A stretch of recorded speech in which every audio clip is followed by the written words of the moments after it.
Efectivamente, mira, yo una de las cosas que explico en el libro, yo le puse un nombre, que a mis pacientes les dibujo, les hago esquemas, dibujo fatal, pero todo lo hago con dibujos, esquemas. Y entonces desde hacía mucho tiempo yo hablaba de un concepto que se llama, que yo lo llamo los cimientos emocionales. Es decir, y quiero que a ver si las personas que me siguen lo entienden.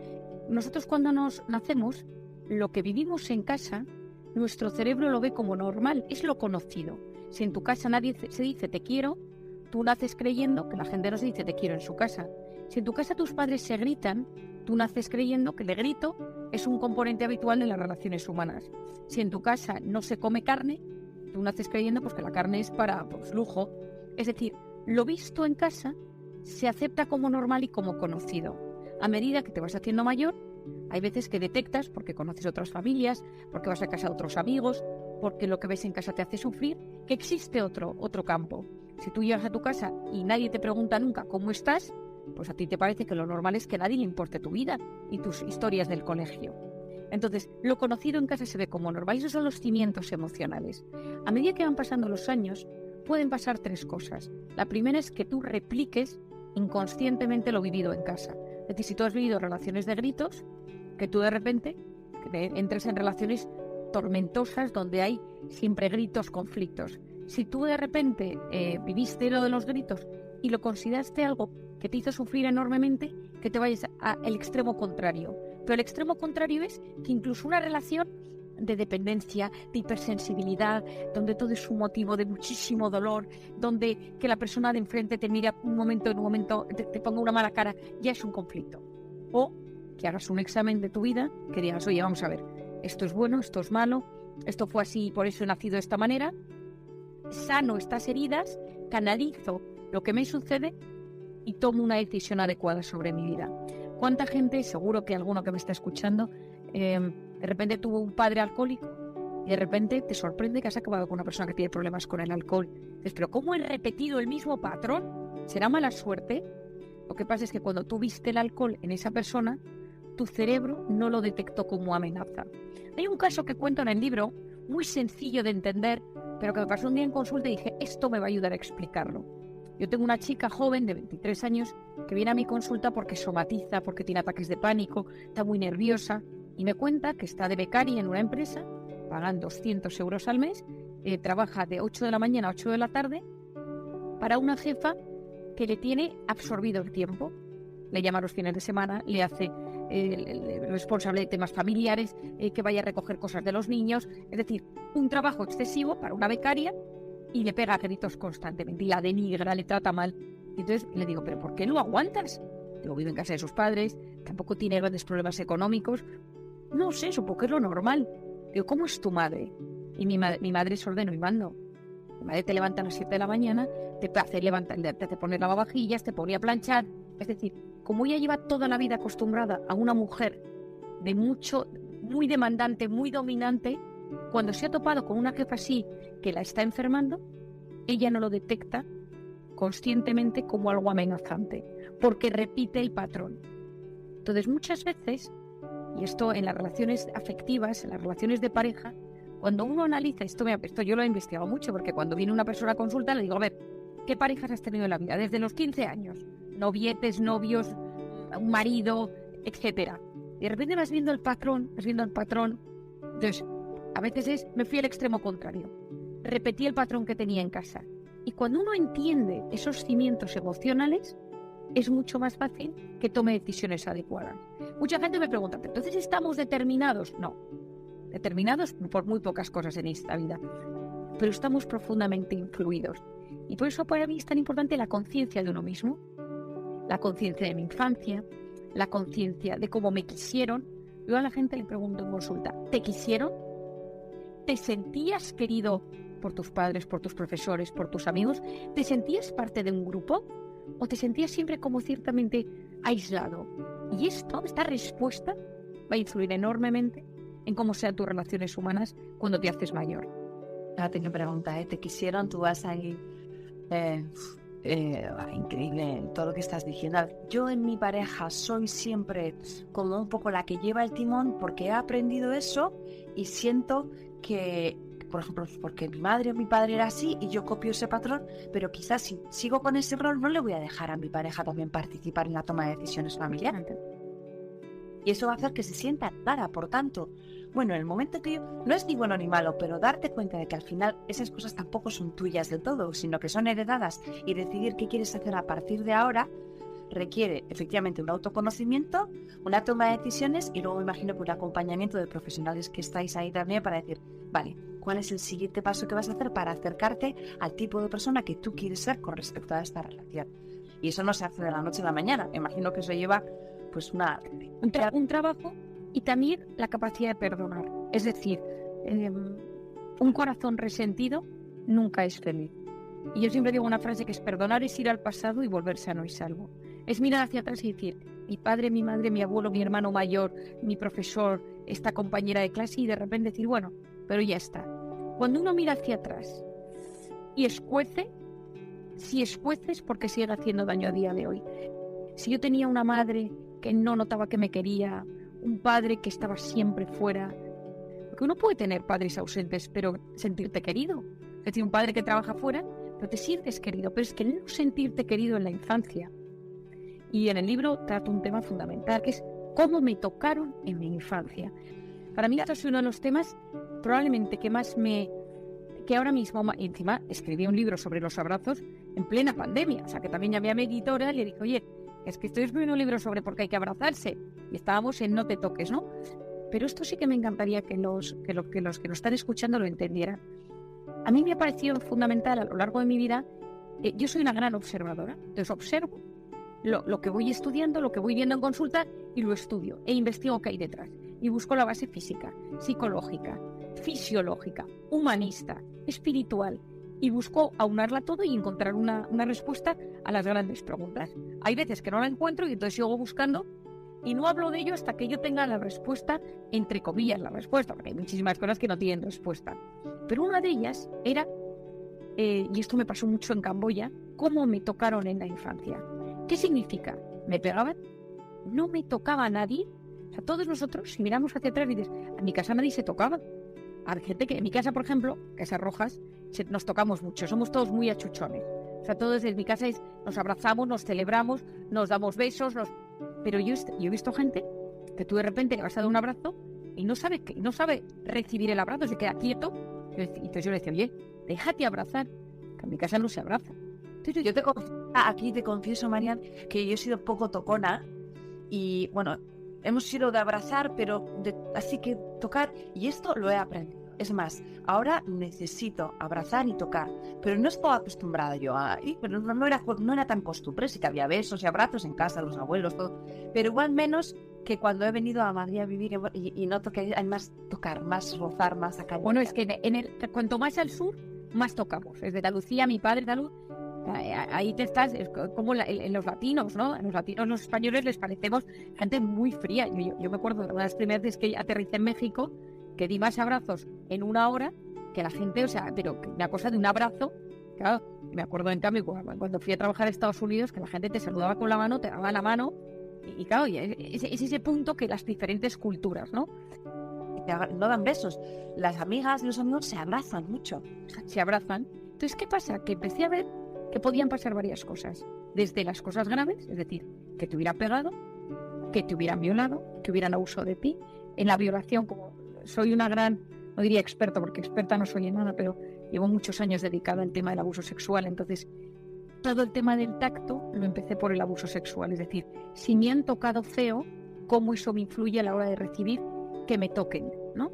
Entonces lo he ido observando y analizando. Y de ahí a que no me toquen, que no me abracen, que no me den jamás un beso, a me abrazan, me tocan, me juegan conmigo, hay un juego en el suelo del padre con el hijo que le toca, y cómo eso influye ahí. Entonces a todos mis pacientes durante 8 años les he preguntado cómo te trataban, cómo te tocaban, quién te tocó bien, quién te tocó mal, alguna vez te han tocado haciéndote daño, y entonces fui viendo la evolución y vi que había un patrón común.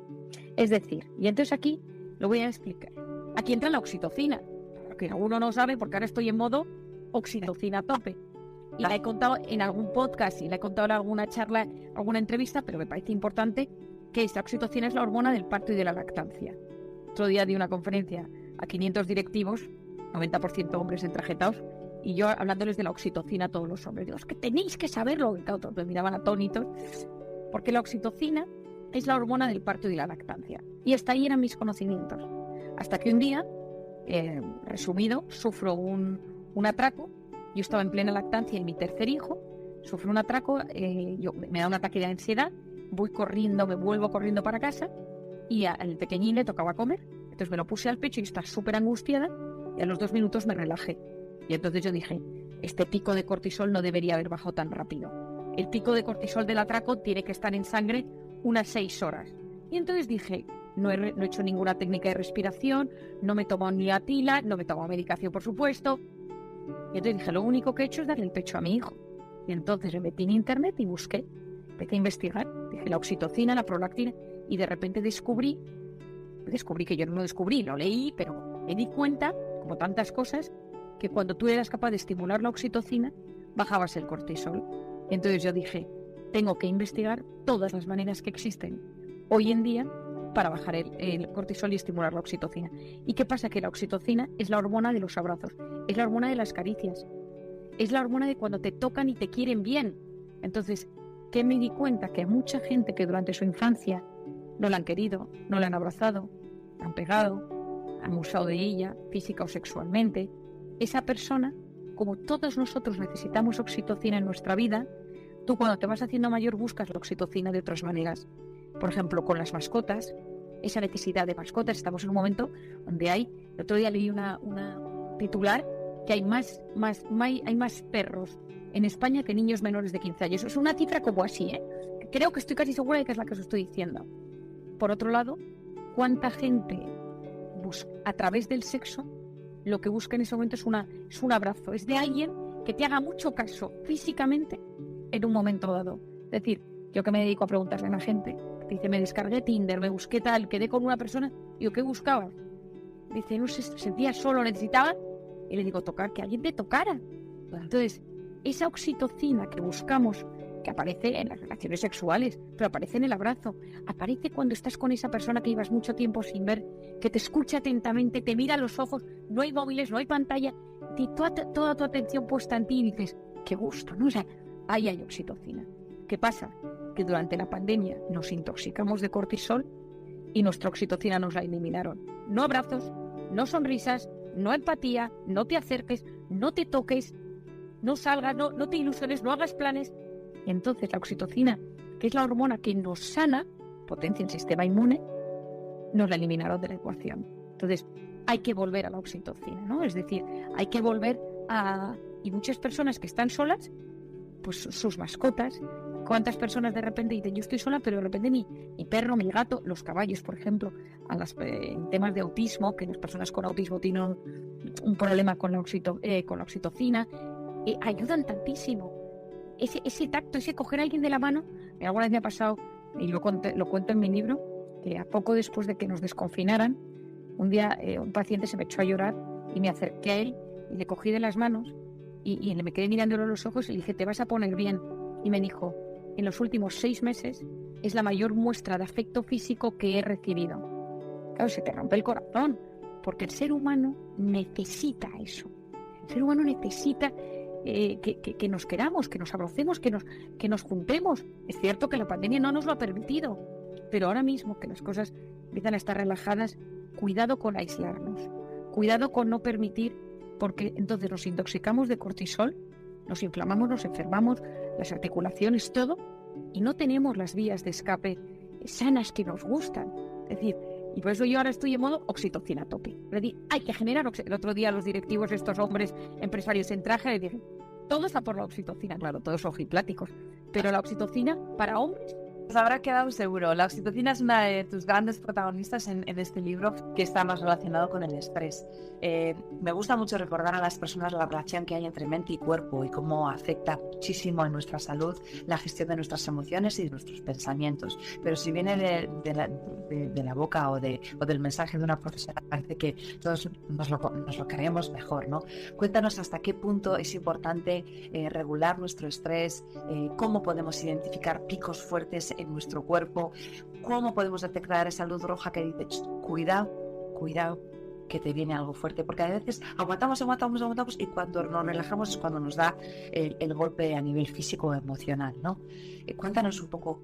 Bueno, yo me encantaría que esto se estudiara en los colegios, o sea, se dijeran las noticias, se transmitiera en las universidades, porque mi sensación es que cuando uno se conoce y conoce cómo funcionan, ahora tenemos nociones básicas del organismo y cada vez avanzamos más. Yo estudié medicina hace unos años, ya cada vez sabemos más y más, y tampoco hace falta ser un gran experto en todo, sino tres nociones. Nuestro organismo está en tranquilidad, pues va a trabajar, vuelve a trabajar, está en casa, organiza a los niños y de repente recibe una amenaza. Es decir, pues te llaman del colegio de tus hijos y te dicen: se ha caído tu hijo y tiene una brecha y se está desangrando. Vente corriendo que hay que llevarle al hospital. Susto. Pico de cortisol. Estado de amenaza para mi organismo. Es decir, en ese momento todo se altera. Y cuando me altero, en mi estado de alerta, piensa en la lucha o en la huida. Y entonces empiezo con taquicardias, taquipnea, meto oxígeno. ¿Por qué? Para que haya oxígeno en la sangre y para que mi musculatura se pueda poner en marcha y poder correr, huir, lo que haga falta, ¿no? Y en esos momentos la sangre y mi organismo deja de funcionar las zonas que no necesito. Por ejemplo, el pelo. No es el momento de tener el pelo limpísimo. Entonces en ese momento, o la piel. De repente, o sea, hay órganos de mi cuerpo que dicen: mira, en un momento de batalla tú no necesitas esto. Si tú estás en las trincheras, en plena guerra y están los misiles, pues el pelo da igual y te quedas calvo, se te cae el pelo. Todo de estrés, se te cae el pelo. Entonces, todo tu organismo se pone en marcha para poder luchar. Y eso es gracias al cortisol. El cortisol es una hormona cíclica. Por las noches es bajita, a lo largo de la noche sube hasta las 8 de la mañana, que tiene su pico más alto y luego vuelve a bajar. Pero cuando yo vivo intoxicado de cortisol por algo que me preocupa, y si me contagio de coronavirus, y si mis padres tienen cáncer, y si mi hijo está en las drogas, y si me quedo sin trabajo, y si no llego a fin de mes, y si me enfermo, y si me pasa esto, y si... Bueno, pues lo que todos sabemos, y esto es el gran quid de la vida, es que nuestro organismo activa el modo alerta por algo real o por algo imaginario. Y para mí este mensaje, tendríamos que saberlo todo a nivel mundial. ¿Por qué? Porque el 90% de las cosas que nos preocupan nunca, jamás suceden. Pero nuestro cuerpo lo vive como si fuera real. Y entonces, ¿y si mi hijo tal? ¿Y si mi hija? ¿Y si mi padre? ¿Y si mi hermano? ¿Y si mi negocio? ¿Y si esto me sucede? ¿Y si me enfermo? ¿Y si me da positivo la PCR y entonces no puedo viajar? ¿Y si...? Entonces, en ese 90% de las cosas que nos preocupan nunca, jamás suceden, hay un sinfín de preocupaciones que me van a intoxicar de cortisol. Y esa intoxicación de cortisol va a generar cambios a varios niveles. A nivel físico, se me cae el pelo, me tiembla el párpado, me cambia la piel. ¿Por qué? Porque el cortisol inhibe la regeneración celular. Como tú estás en guerra, lo último que le importa a tu cuerpo es que tengas una cara radiante y cero arrugas y una piel luminosa. Eso le da igual. Te apagas, te salen manchas, te salen arrugas. No regeneras celularmente. Sensación de opresión en el pecho. No respiro bien. Uno se encuentra angustiado. Y luego a nivel digestivo hay todo un cambio. Se altera la microbiota y se altera la permeabilidad intestinal. Si esto es la pared del intestino, yo lo que como aquí se va degradando y lo bueno se va a la sangre y lo malo se va a las heces. Pero como se altera todo ese proceso, la pared del tubo se empieza a destruir y empiezan a entrar cosas por la sangre que no deberían entrar, que están en la base hoy en día de muchas enfermedades neurodegenerativas. Es decir, es clave entender que si estoy en fase de intoxicación de cortisol, puedo estar en fase de estreñimiento, puedo tener un colon irritable, puedo llegar a tener una colitis ulcerosa, puedo tener problemas de hinchazón abdominal, angustia, es decir, todo mi aparato intestinal. Y me inflamo, que aquí es el quid de la cuestión. La intoxicación de cortisol me inflama. Gastritis, gastroenteritis, amigdalitis, dermatitis. ¿Por qué? Porque mi sistema inmune y todo mi cuerpo, hay como una desactivación, y en eso todo lo que me empieza a suceder es como que se ha agotado mi sistema inmune, y entonces ya no funciona igual de bien. Por lo tanto, si tú en ese momento tienes un virus por la zona, sea coronavirus o el que sea, de repente te enfermas. ¿A quién no le ha sucedido? Está en fase de estrés, de muchísimo trabajo en su oficina, y de repente llegan las vacaciones. Ha estado a tope, preocupaciones, hay que llegar, tal, y al tercer día te pones enfermo. una gastroenteritis, una infección de orina, un catarro, bueno, sea mala suerte, por unos días de vacaciones que me tomo al año, me enfermo, todo tu sistema inmune. A nivel psicológico, lo que me sucede es que no duermo bien. Me despierto por las mañanas y tengo una sensación de agotamiento. No llego a la fase profunda del sueño. Estoy todo el día dándole vueltas. Y como a las 3 de la mañana me despierto sobresaltado, con algo que me preocupa. ¿Por qué? Porque pasas de un sueño a otro y de repente ¡pum! Y eso es súper angustioso. Y si no duermo bien voy a estar peor. Lo siguiente que sucede es que estoy irritable. Esa persona que me caía bien, ahora no la soporto. El tic de mi marido lo veo a las 24 horas del día. Este hijo mío desordenado lo estoy viendo sobredesordenado. Todo me afecta mucho más. Eso puede llevar a ataques de ansiedad y una cosa súper importante es que me puede llevar a la tristeza. Muchas depresiones provienen de estados de alerta permanentes. Muchos cuadros depresivos provienen de vivir en estado de alerta meses y meses y meses y de repente me pongo triste. Entonces caigo en ese estado de depresión. Y luego, finalmente, a nivel de conducta, tiendo al aislamiento. ¿Quién no le pasó que después de la pandemia, o conocéis seguro a alguien, después de esa intoxicación masiva de cortisol, de repente nos dejaron salir a la calle y hubo gente que no quiso salir? Estaba intoxicada de cortisol, tenía miedo, no querían salir a la calle. Por lo tanto, es súper importante entender que cuando yo vivo fases de estrés mantenido, por algo real o imaginario, lo primero es que tengo que ser consciente de ello. Porque mi organismo me va a ir mandando señales. Ataques de migraña, que mi cuerpo no me responde, contracturas musculares, que de repente noto que no paro de enfermarme, de todo tipo de bichos, los cojo todos y estoy, o sensación de repente empiezo a perder pelo, se me caen mechones de pelo y se alopecias areatas. Mi cuerpo es el depositario de mi verdad y me va mandando señales. Y lo que mi cuerpo me dice es, ojo Marian, cuidado que esto no va bien. Por ejemplo, un tema súper importante, los problemas de fertilidad y de sexualidad y de que está viendo ahora mismo, ¿no? El cortisol inhibe todo el tema de los estrógenos y la progesterona. Por lo tanto, el ciclo menstrual se modifica. Hay muchísimos problemas de fertilidad, tanto en hombres como en mujeres. La libido, por ejemplo, si yo estoy trabajando en mi oficina y de repente hay una señal de alarma y salgo corriendo hacia Brad Pitt no me interesa, ni me atrae, porque mi cerebro no le interesa en ese momento a Brad Pitt. Por lo tanto, en fases de estrés no hay libido y hay un cambio enorme. Esto es muy importante. Es una frase que he repetido siempre que he podido, que muchas crisis de pareja son cuadros de intoxicación de uno de los dos que genera una crisis de pareja.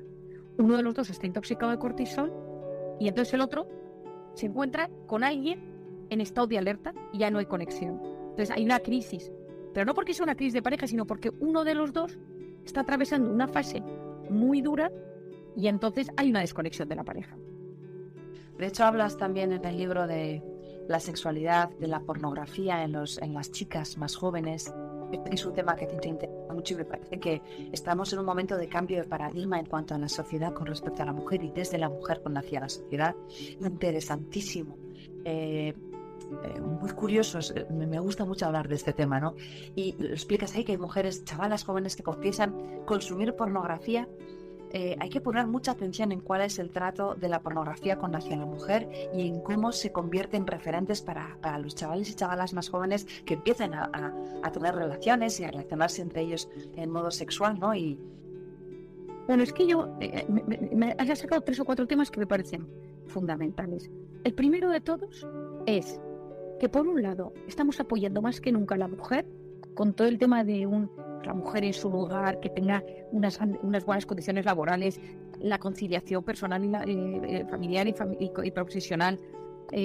La mujer, pues que en muchos países todavía sigue, no hablo ya de Afganistán, que es un drama, pero que todavía a veces está relegado a un segundo plano, etcétera, aunque yo considero que en países como en España pues hemos avanzado muchísimo, ¿no? Porque estamos intentando que la mujer, que se la valore profesionalmente, intelectualmente, etcétera. Pero por otro lado te encuentras con el mundo de la pornografía, donde es un tema de sexo de usar y tirar. Yo quizá, porque yo en consulta tengo desde el adicto a la pornografía hasta la actriz porno. Entonces conozco muy bien el perfil. De hecho, lo cuento en el libro. Hay una anécdota de un paciente que tengo un tío estupendo, vivía con su pareja, todo funcionaba bien, su trabajo, y de repente se engancha a la pornografía, se engancha, hasta que en un momento dado en la oficina se dan cuenta que que dedica varias horas a ver pornografía y le dan un toque de atención, es incapaz de dejarlo, pues sigue con ello, y entonces en un momento dado son horas que no trabaja, está todo el día enganchado, y entonces él deja el trabajo. Entonces empieza a deteriorarse la relación con su pareja con la que vive, una relación súper complicada. Él empezó a tener problemas de disfunciones sexuales, porque está demostrado que cuando uno ve pornografía durante mucho tiempo, pues eso tiene consecuencias a nivel sexual. Y entonces su novia en ese momento lo trae a consulta y dice: mira, yo le voy a dejar porque yo esto ya no lo soporto, para mí es como una especie de infidelidad, sufro muchísimo. Y entonces yo le empiezo a ver, y entonces tenemos debates sobre por qué la pornografía es buena, que me lo dice a mí, que he estado sacando niñas de la prostitución, que saca niñas bueno, que es un tema que a mí me toca la fibra sensible, ¿para qué nos vamos a engañar? Y entonces que no es un tema cualquiera. Y entonces uno de los días acababa yo de ver a una actriz que tengo, que es una actriz que ha trabajado en la pornografía muchísimos años, que vino a mi consulta por otro tema. Vino por la somatización, porque tenía un tema de inflamación de las articulaciones de vez en cuando y tal, y pensó que estaba somatizando. Y bueno, es una actriz del mundo de la pornografía de muchos años, es extranjera, y la tenía en el despacho de al lado, que me estaba terminando de hacer unos test. Y entonces hablé con ella, salí un momento del despacho y le conté, y le dije: mira, yo tengo aquí un chico que está empeñado en el mundo de la pornografía y está enganchadísimo, y estamos ahí hablando y tal. Y me dijo: ya, déjame hablar con él. Te estoy hablando de una señora, es una chica, ahora ya lo ha dejado, nos damos cuenta, ella quiere tener una familia, casi imposible. Y entonces tuvimos una conversación de 1 hora, el paciente, los dos pacientes, pero ella y él, y yo, sobre la sexualidad, el amor, cómo te quieren, cómo quieres, que buscas la gratificación instantánea, ese chispazo de dopamina. ¿Qué pasa? Que la pornografía, es una invasión masiva en el cerebro de dopamina. Entonces el cerebro, cuando tú le metes mucha dopamina, es muchísimo placer, pero luego ya no sabe regularte. Es como la cocaína, al final son cosas que tienen sus consecuencias. Y por otro lado, estamos intentando que las niñas aprendan a cuidarse, que la respeten. Es que a mí me da mucha rabia que por un lado estamos trabajando para que la mujer sea cada vez una mujer más íntegra, completa, etcétera, y por otro lado tienes aplicaciones como Tinder donde te eligen por el físico. Entonces, vamos a ver. Capitulillo interesante, ¿eh? Como miramos la foto, y si no, y sí. Si no nos gusta. Entonces, ya no estamos diciéndole a las mujeres: no os preocupéis, el físico no importa, lo importante es lo que hay en el interior, vuestra capacidad y tal. Y por otro lado, tenemos una aplicación que te eligen por tu físico, pero es que la mayoría no pasamos la criba. Entonces yo digo que como yo tengo que subir, claro, así está todo el mundo maqueando sus fotos. Otro día me decía un chico que tengo en consulta que es de las personas, es divertido, simpático, tiene un trabajo bueno y tal, pero es normal físicamente, es un tío normalillo. Y entonces me decía: Marian, es que yo no paso la criba física, pero que luego soy un encanto. Entonces en Tinder nadie me elige, pero tú lo sabes, que yo valgo muchísimo. Y la verdad es que el tío es un tío genial, pero no es verdad que físicamente pues es normal, tío, que pues quizás no te paras por la calle para verlo. Entonces me dice: yo necesito una aplicación que te elija por simpatía, porque eres trabajador, porque eres un tío con gracia. Dice: pero a mí por el físico no me elige nadie. Es claro, que te elijan por la imagen es muy duro. Yo siempre he dicho una frase, y es que Tinder, has metido el ghosting, que es la cobardía elevada a la enésima potencia, que es desaparezco. Entonces, esto hace mucho daño. Te desaparece, entonces esto te duele, te duele. Por otro lado, te elijan por el físico. Entonces, tienes que maquear tus fotos. Muchas veces, yo tengo muchos pacientes que tienen varias identidades con diferentes fotos para ir eligiendo. Y luego, si tú vas al supermercado a hacer la compra y te dices: voy a comprarme unas galletas para tener en casa, y de repente hay todo un pasillo de galletas, no sabes cuál llevarte, o te llevas las de tu infancia, te coges las que te gustan, las que tienen mejor pinta, las que están en promoción, y vas por el pasillo, coges unas, quitas otras. Pues tú imagínate, si tú lo que quieres es pareja o encontrar a alguien y tienes 134 conversaciones abiertas. Es que yo siempre digo que si pudiera hablar con el CEO de Tinder, le diría: 3 conversaciones a la vez, que al menos te intereses por 3 personas. Todo el mundo tiene algo bonito que ofrecer, pero para eso necesitas tiempo, necesitas que te escuchen, que te hagan caso, que hables. Y si no funciona, oye, pues encantado de haberte conocido, cierro tu conversación y abro una nueva. Pero si tú tienes, es que otro día una chica en consulta me decía, María, es que ya no sé con quién he hablado. Y le digo, pero a ver, y te lo estaba contando uno con el que había quedado, otro con el que se escribía. Iba bajando y digo, pero ¿con cuánta gente te estás hablando a la vez? Y decía, no sé, contamos 120 personas. Digo, pero ¿cómo vas a elegir a alguien entre 120? Si no te da tiempo de profundizar, estamos en un mundo de gratificación instantánea. Quiero esto y lo quiero ya. Quiero chino y lo pido por Globo. Quiero no sé qué por Amazon. Quiero el Get Tinder. Quiero sexo y tal. Quiero el tal. Pero lo que nos hace felices son cosas que no son de gratificación instantánea. El amor es tiempo. Yo tengo la suerte de estar casada con un gran hombre, me tocó la lotería, porque yo digo, bueno, con lo que está pasando, pero son 8 años de matrimonio en el que te lo trabajas cada día. O sea, no es, ay, le das al botón cada día al comprar ya y todo funciona. Es el detalle, constancia.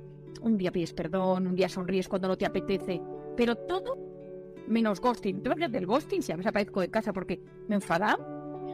Entonces, para mí es súper importante que en las nuevas generaciones, que tú me preguntabas, les estamos enseñando que lo tienes todo a golpe de clic.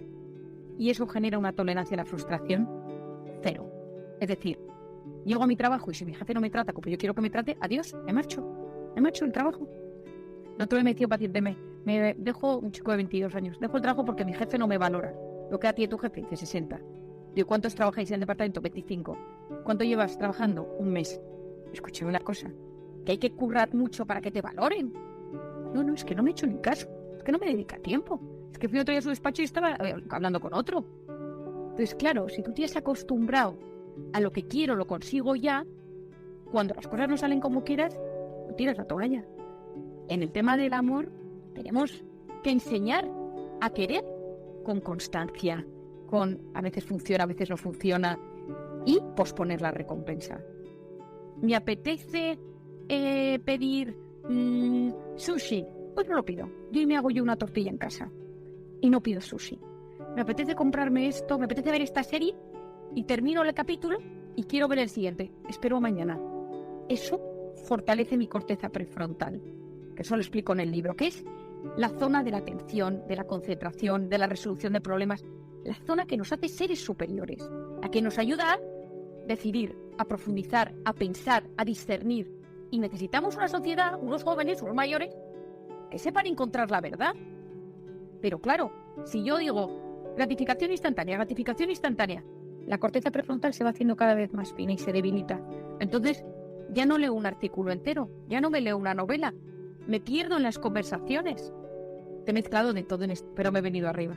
Es una gozada escucharte porque cuando te voy a preguntar una cosa, ¡pum!, me la hilas. Por ejemplo, lo de entrenar precisamente la paciencia, ¿no? Lo que les digo yo a los niños. Paciencia es esperar contento, hacer un puzzle porque eso lleva un tiempo, porque lleva a buscar la pieza, porque lleva la satisfacción de montarlo. O sea, todo se entrena desde muy pequeños y aunque seamos adultos, nuestra mente es un músculo que es totalmente plástico, es decir, que podemos entrenar nuestro cerebro a acostumbrarse a nuevos hábitos, pero hay que hacerlo, claro. Totalmente. Y lo de, mi padre tiene una frase que dice, la lectura es al cerebro lo que el ejercicio físico es al cuerpo. O sea, mira, hoy hablaba con un paciente que tiene Alzheimer y ya no reconoce a nadie y ha sido un empresario y le iba todo fenomenal pero es una persona que tiene Alzheimer. Y claro, nosotros hoy en día sabemos que cuanto más potenciamos el ejercicio físico, ser capaces de hacer meditación, cada uno la que haga, su mindfulness o la gente que es creyente, su oración, todas me valen, pero ese desconectar para conectar con lo importante, la esencia, la trascendencia. Por otro lado, el cuidar mi cerebro, o sea, el famoso sudoku, el decir, si no me acuerdo de esta palabra, no paro hasta que me acuerde. Esta mañana estaba con el nombre de una cosa que digo, no la voy a buscar, voy a potenciar mi hipocampo, ¿no? El hipocampo es el que empieza a debilitarse con el Alzheimer, ¿no? Digo, voy a buscar la palabra. Y entonces intentaba asociar ideas, tan tardado. Bueno, o sea, luego la desconecta porque me estaba agobiando y luego ya he caído en la frase, cuando tantas veces nos pasa. Pero si yo no me acuerdo de algo, no quiero ir a este restaurante, no me acuerdo cómo se llama, voy a buscarlo en internet. Mal. Entonces tenemos que potenciar nuestro cerebro porque si vivimos 80 años, uno de los grandes dramas que hoy en día está hablando la Organización Mundial de la Salud, la Sociedad Americana de Psiquiatría y Neurología, y es que vamos a tener una población con muchísimos problemas neurológicos. Es decir, por los hábitos de vida que llevamos, por la alimentación que tenemos, por muchos factores, está habiendo un boom de enfermedades neurodegenerativas, demencias. Y entonces, a día de hoy, cuando te lo diagnostican, frenarlo y que desaparezca es muy complicado. Y el tema es posponer al máximo ese declive. Y para eso yo tengo que a día de hoy cuidar mi cerebro. ¿Qué le estoy enseñando a mi cerebro todo el día? Gratificaciones instantáneas, que mi cerebro se deja llevar, le da alón, es cómodo, no piensa, o paro y leo. El otro día, el sábado, mis niños son muy pequeños, pero los senté, y son chicos, los senté a los 3 mayores, estamos hablando de un niño de 6, uno de 4 y uno de 3, que son diminutos, en un sofá, y les dije, durante media hora vais a leer. Cada uno les puso un tirón de libros, hay uno que sabe leer y los otros 2 no tienen ni idea. Pero el hecho de estar quietos y mirar las imágenes, porque si no, la hiperestimulación constante, eso que nos llega tan frecuentemente, nos impide luego desconectar. Hay una frase que yo quiero recalcar, y es que es mucho más fácil que hay alguien desde fuera, un instrumento como la pantalla, domine nuestros impulsos que nosotros mismos. Es decir, la pantalla nos tiene secuestrados nuestros impulsos. O sea, lo que nos apetece nos lo da. Y yo a veces digo, lo consigo yo por mis cuentas. No tengo la pantalla delante. Y a veces, pues bueno, esto está diseñado para ser así, es la economía de la atención, conseguir que todo el mundo esté enganchado a la pantalla. Pero yo lo que recomiendo es decir, vale, yo sé lo que la pantalla me da, pero también soy capaz de quitármelo. Y decir, soy capaz de conectar contigo sin tener el móvil al lado. Y al principio cuesta, pero luego te da una sensación de dominio sobre ti mismo y de sensación de yo gestiono mi vida, que es súper satisfactoria. Qué bueno. Hay una parte aquí que hablas de tu terapia vitamina, que me gustaría que la compartieras con todos, porque son unos pasos muy y que tienen mucho que ver con esa persona vitamina que podemos encontrar, y sobre todo estar nosotros preparados, ¿no? ¿Nos la quieres contar un poco? Bueno, este fue probablemente, me hace muchísima ilusión que me hagas esta pregunta, uno de los capítulos que más ilusión me ha hecho escribir del libro.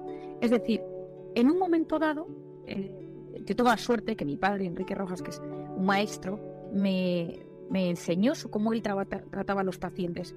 Él siempre dice que la psiquiatría es una rama de la amistad, y en un mundo a muchas veces tan frío a nivel terapéutico, siempre pensaba, papá, la verdad es que vaya frase, ¿no?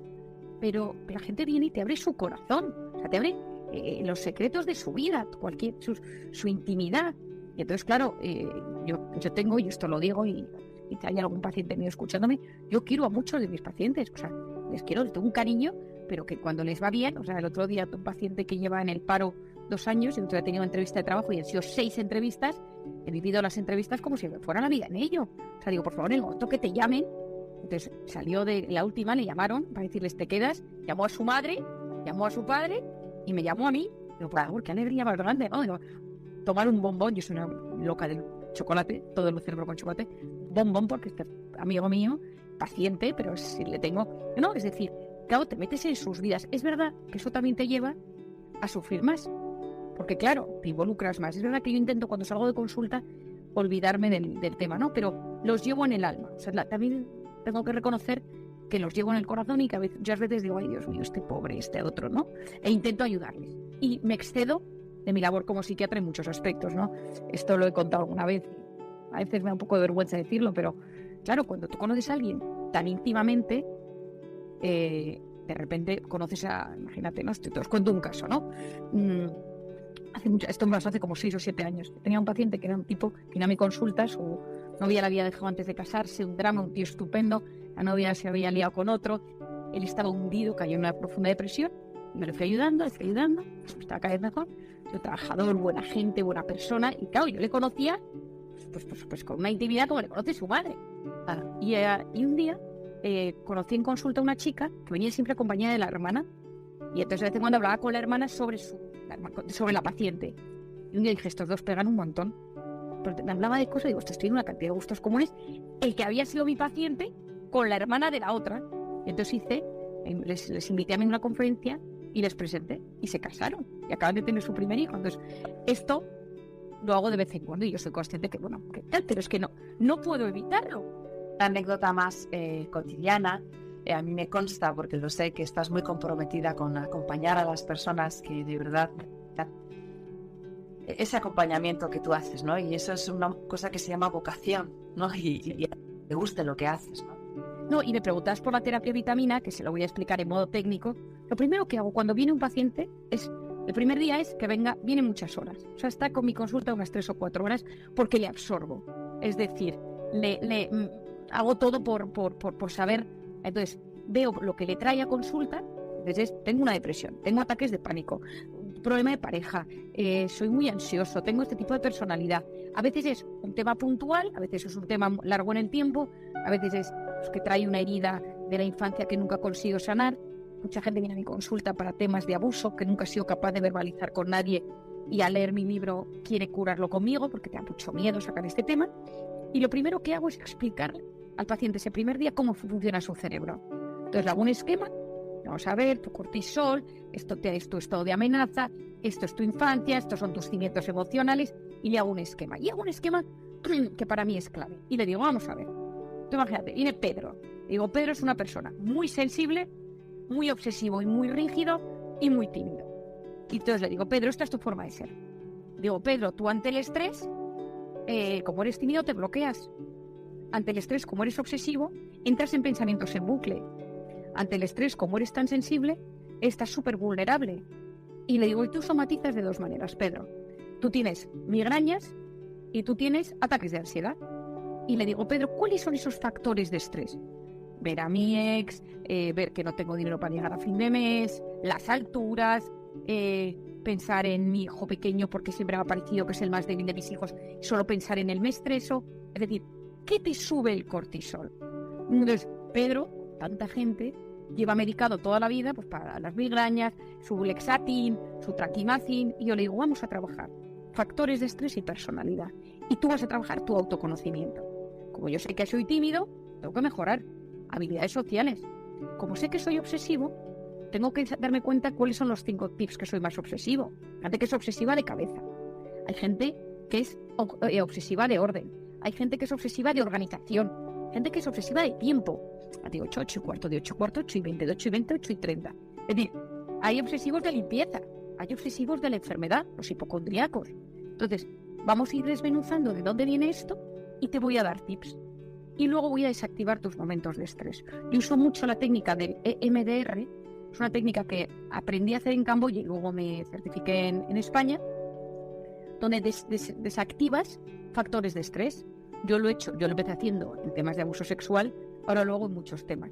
Si tú hay una persona de tu trabajo que solo con verla, que estas son las personas tóxicas, que son las que te intoxican de cortisol, solo con verlas por el pasillo pensar en ellas, pues yo te hago un MDR sobre esa persona para que tu cerebro, cuando se topa con ella, no active su estado de alerta. Pedro, o a quien paciente que venga, le digo, necesitamos un poquito de medicación, pero como estás somatizando, pues te voy a dar omega 3, o te voy a dar probióticos para la parte inflamatoria del intestino, o te voy a dar un poquito de magnesio, o funcionan cosas naturales para no tener que medicar.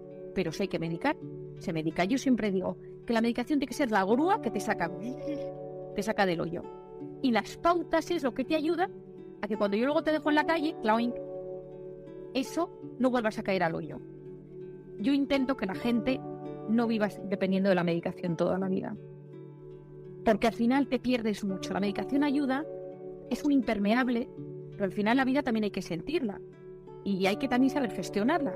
Pero hay personas que por sus circunstancias, digo, mira, por el momento mantenemos medicación. Vives con una persona con cáncer y tú eres su cuidador principal. Estás arruinado y tienes un problemón. Es decir, hay circunstancias que para que el cerebro no sufra tanto y el organismo no somatice, pues la medicación es muy útil.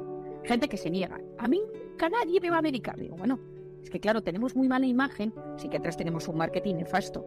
Pacientes como muy medicados, pues salimos en las series y somos unos personajes siempre curiosísimos.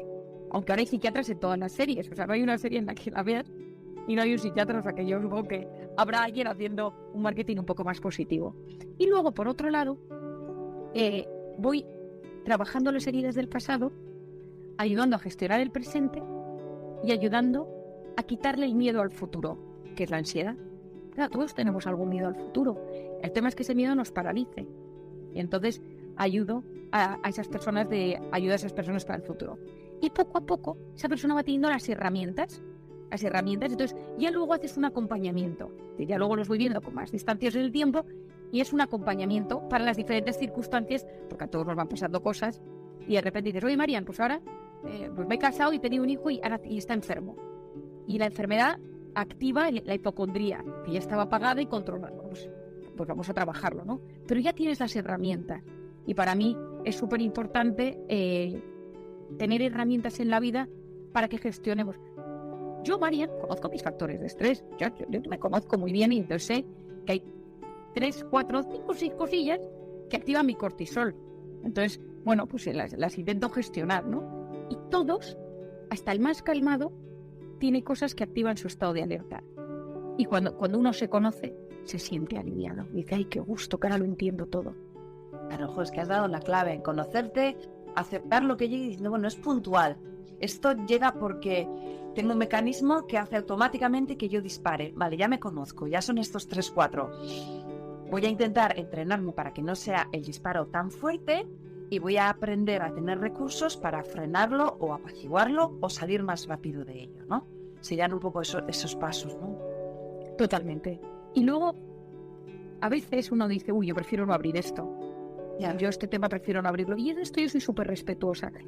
El primer consejo que me dio una paciente, la primera paciente que vi en mi vida, que yo era estudiante, que estaba haciendo prácticas, me dijo, nunca abras algo que no seas capaz de cerrar. Entonces esto me lo tomo muy a gala. Es decir, alguna vez, mira, el otro día, es una paciente a la que yo tengo muchísimo cariño, es achuchable, que vino a mi consulta, muy organizada, muy expeditiva, un trabajo muy tal, no para, quieta, y me contó su vida y de repente vi un foco y le dije, oye, por cierto, vuelve aquí. Me dijo, no quiero. Y dije, vale, esto hace 6 meses. Le dije, yo me lo guardo y cuando estemos preparadas lo abrimos juntas. Y el otro día, que estaba mejor, todo lo tiene mucho más, me dijo, Mariño, estoy muy bien, yo creo que ya estoy casi de alta. Le dije, no, hoy vamos a abrir el melón. Y me dijo, ¿crees que estoy preparada? Y le dije, ¿me tienes a mí delante? Y lo vamos a abrir. Pero esto es una cosa ultra dolorosa y cuando a uno le ha pasado esto en la vida, lo tienes escondido en algún sitio y cuanto antes lo sanes, mejor para ti. O sea, que te agredan, que te humillen, que te peguen, que abusen de ti, tiene sus consecuencias. A veces los tenemos súper encerrados y hay que dejarlo ahí por el momento. Pero si uno va a ser madre, si uno de repente está embarazado, etcétera, son momentos de enorme vulnerabilidad. Y yo le dije a ella, hoy es el día y lo vamos a hacer. Momento de enorme convulsión, ella lloró muchísimo, me abracé a ella, soy súper la oxitocina total. Pero a la semana me escribió y me dijo, cerrémoslo bien, sigamos sanando esa herida, ¿no? Es decir, pero hay que estar preparados. Es decir, y hay que confiar mucho en el terapeuta. Yo soy la primera que pienso que si tengo algo en mí, pues tienes que ir a alguien que es contar lo que más te duele, ¿no? Y poder tener a esa persona que le dice, mira, es que esto es mi fantasma. Y que no te juzguen, y que te entiendan. Y que para mí, si tú me dijeras, ¿quién es una persona vitamina? Para mí la persona vitamina es esa persona que te escucha con atención y no te juzga. O sea, yo creo que estamos en un momento en el que te da la sensación de que cualquier cosa que cuentas, todo el mundo ya está como maquinando mentalmente, ¿no? Y entonces, cuando alguien te dice, ay, pues no pasa nada, pues te escucha, te atiende, qué gusto, oxitocina, persona vitamina. Entonces, yo creo que tenemos que ser terapeutas vitamina, ¿no? Es decir, entiendo que estamos agotados los médicos, los psicólogos, los sanitarios, porque ha sido una época durísima, y entiendo que estamos, y de hecho yo estoy tratando muchos sanitarios con estrés postraumático, y es desolador. El otro día se fue un paciente, un médico, un médico de UCI que está de baja, de una ciudad de España, y me contaba, y se marchó y me eché a llorar. O sea, qué horror. O sea, se abrió y me contó cómo él se rompió por la mitad, pero seguía yendo a trabajar porque había que estar allí, ¿no? Y entonces los sanitarios están muy cansados y hay que reanimarnos porque la salud física y mental determina la calidad de nuestra vida, ¿no? Y que los sanitarios estén otra vez fuertes y que nos ayuden, pues es un motor de la sociedad. Pero efectivamente es cierto que a veces nos cuesta ser esos terapeutas vitamina, como digo yo, porque estamos muy cansados, porque ha sido una época difícil. Sí, porque ya tu vida personal también ya llevas lo tuyo.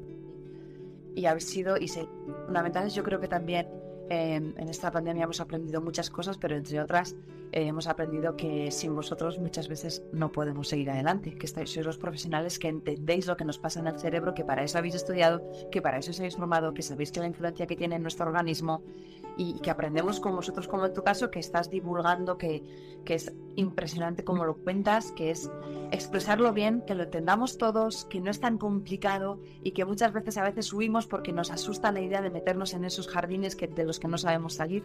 Para eso estáis, y que mucho tiene que ver también con la honestidad con uno mismo y con quererse y celebrar cada pequeño paso hacia un bienestar, ¿no? Totalmente. Y efectivamente que a veces cuesta pedir ayuda, porque yo soy consciente que cuesta pedir ayuda y uno piensa, bueno, pues con esto toda la vida. Otro día una señora de 70 años que vi en consulta me decía, Marian, pero sigo toda la vida con esto, ¿para qué me lo abres ahora? Y dije, no, yo no te lo abro, yo lo único que te digo es que tu cabeza te está empezando a fallar, no tienes ganas de vivir, tus hijos están preocupados por ti, tienes nietos que te adoran y te diría una frase, Ana, que ahora estoy repitiendo mucho a mis pacientes, porque yo intento lo complejo llevarlo a la sencillez. Entonces digo, la felicidad entre comillas, consiste en ser capaz de disfrutar lo bueno y ser capaces de gestionar lo malo. Si tú lo bueno que llega no lo disfrutas, porque estás pensando en lo malo, porque ¿para qué? Porque hay mucha gente que le cuesta disfrutar lo bueno, hay gente que es súper disfrutona, hay gente que en lo bueno está en tensión y hay gente que en lo malo se bloquea. Bueno, pues muchas veces uno dice, bueno, yo a la gente le digo, mira, yo te voy a ayudar a que vuelvas a disfrutar de lo bueno de la vida y te voy a dar herramientas para que cuando llegue lo malo, porque llega siempre, todos nosotros nos llegan cosas malas siempre, conozco a nadie que no le pasen cosas malas, porque a veces son enormes, otras veces son pequeñas, pero siempre pasan cosas, siempre están pasando cosas. Yo creo que no lo he contado todavía, pero te lo voy a contar. Yo entregué mi libro, feliz, fin, Cuenta tu persona vitamina, se lo di a mi editora y estaba agotada, porque me costó mucho entregar el libro y me dijo mi editora, que son 120 páginas. Dije, 120 páginas, ¿yo ahora qué quito? O sea, cada página que quitaba fue un duelo. Esto lo quito, este capítulo, el de los ratones y la oxitocina. El capítulo, no sé qué, lo quito fuera. Entonces, bueno, me fui despidiendo de las 120 páginas. Y entregué el libro y me fui a jugar con mi marido un partido de tenis para despejarme un poco. Y en un momento me vi agotada y le dije a mi marido, se acabó. Entonces dijo, bueno, un par de bolas más, bueno. Y me dio un raquetazo. Y entonces me dio un raquetazo, me caí al suelo y se me rompieron los dientes, la mandíbula, se me movió todo. Y entonces tenía que empezar a hacerme las fotos de promoción del libro. Bueno, he perdido dientes, me han operado varias veces y tal, ¿no? Y entonces yo decía, me he puesto a escribir sobre la persona vitamina bueno, la verdad es que lo cuento ahora con risas, pero lo he pasado regular. Y siempre pasan cosas, es que en la vida siempre pasan cosas y la vida consiste en decir, y yo soy capaz de disfrutar lo bueno, cuando tú de repente te estén pasando cosas buenas y no seas capaz de disfrutarlas, piensa, algo me está sucediendo, voy a pedir ayuda, voy a hablar con alguien. Y cuando algo malo me esté pasando y no sepa gestionarlo o me bloquee a lo bestia, no tengas miedo a pedir ayuda, porque hay especialistas que te saben ayudar en este tema. Antes de despedirnos, te voy a pedir, aparte de mandarte millones de besos y agradecimientos, no, de verdad que me encanta escucharte, aprendo un montón, lo cuentas de una forma, ¿no? Las cosas claritas y el chocolate espeso. Danos alguna herramienta por la que podamos empezar. Habrá muchas personas que nos estéis escuchando ahora, que estéis cerca de personas que están deprimidas, tristes, desanimadas, perdidas, que no sepan cómo se puede hacer para encontrar esa persona vitamina, que esté en un momento que digan, Marian, ¿por dónde empiezo? Estoy desanimada o estoy acompañando a alguien que le estoy viendo que está cayendo, o un padre, una familia que ve a un adolescente que está un poquito triste, desanimado, alguien que ha perdido el trabajo. ¿Por dónde se empieza? Un pequeño tip. Bueno, yo lo primero es que a veces aceptemos que podemos estar mal. Es decir, bueno, que estoy pasando una mala racha. Es que estoy pasando un mal momento. Que a veces pasa la vida, ¿no? Y decir, yo estoy ahora mismo en un momento regular de mi vida. Lo segundo es decir, ¿qué paso creo yo, si tuviera una varita mágica, que me gustaría que fuera el primer paso que cambiara? De que cambiara la relación con mi hijo, que me pidiera perdón esta persona, que cambiara este tema económico, que me dejara de doler en la espalda. ¿Qué le diría yo a una hada madrina si viniera y me dijera una cosa? ¿No? Una cosa, ¿no? ¿Cuál es ese primer paso? Y en ese primer paso decir, ¿soy capaz de hacerlo solo o sola? ¿O necesito a alguien que me empuje? Es decir, a mí me encantaría volver a encontrarme bien y volver a tener ganas de ver a la gente. Pero no me atrevo ni a llamar a mis amigas porque me da cosa que me vean así de mal. No, pues a veces quizás llamar a una amiga, llamar a esa persona que le digo que me encuentro mal. Necesito que me cuides, ¿no? Es decir, no tener esa vergüenza que a veces nos da de reconocer que lo estamos pasando mal y ser conscientes que es profundamente lógico que ahora mismo estemos en un estado de desánimo. Ha sido un año horrible. Y también tenemos que entender que hemos estado con muchísimo miedo, sin poder salir de casa, sin poder viajar, sin poder hacer planes, sin poder ver a nuestros seres queridos, sin poder planificar, sin poder abrazarnos, sin poder vernos las caras. Es que lo lógico es que estemos reguleros. O sea, si todo el mundo estuviera estupendo ahora me parecería rarísimo. Volvería a estudiar el cerebro. Decir, oye, pues yo soy de los que me queda un poco tocado, de los que me queda un poco tristón. Pero no sé si de esto se sale solo. Puede ser que de una gradación de 0 a 10, pues esté en un 3, o esté en un 6, o esté en un 9. Es decir, eso voy a decir a mi médico de cabecera. Se lo voy a contar a mi psicóloga, a una amiga, tal, y que me diga, oye, esto se trata. Esto es una mala racha. Esto necesita medicación. Esto, y muchas veces, con 2 o 3 cositas, ya, clink, y uno sale adelante. Gracias, es verdad. Y se sale y quería darte eternas gracias por pasar por aquí, no solo por presentarnos este libro, que es una maravilla, fácil de entender, de leer, porque es una fantástica divulgadora, porque estás comprometida con todo lo que haces. Enhorabuena, Marian Rojas, disfrutando de tu discurso. No te quiero robar más tiempo. Otro día, si quieres, volvemos a reunirnos. Cuando tú quieras. Porque es una gozada escucharte. Aprendemos muchísimo de ti y se nota que es vocacional y de ilusión y generosa y humilde siempre. Así que gracias de corazón. Gracias, Marian.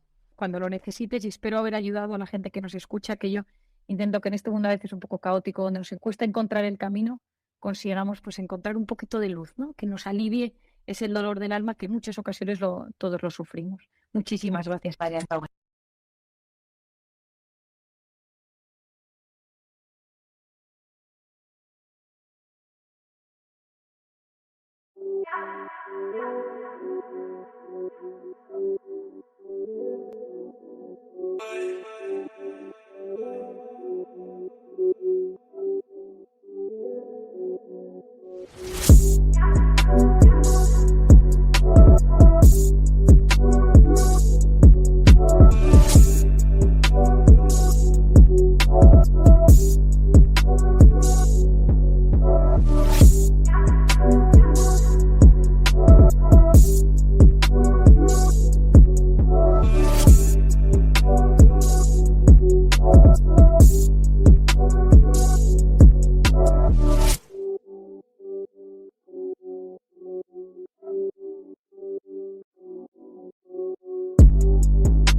Sliding unto the sea, all ripping on him.